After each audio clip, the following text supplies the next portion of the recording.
Be careful on how you handle your phone this time around. The reason being is that since yesterday, NIN network has been completely down, shut down. No new SIM registration, no welcome back, no SIM swap, no SIM upgrade. For all the network, both Etisalat, Glo, MTN and Airtel, all the NIN network is completely down. And without NIN, there's no way you can do all that.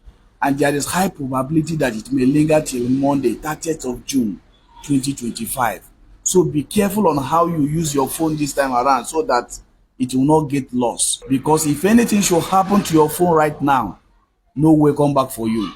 No new SIM registration, no SIM swap, no SIM upgrade. Everything as we speak is on a standstill. Yes, that is the update now. I'm just trying to let you know so that you be careful on how you handle your phone this time around to avoid loss. And this is how we have been since yesterday, and there is no hope. The only hope they are giving us right now is that it's going to linger till Monday around 12 p.m. before the network will be restored.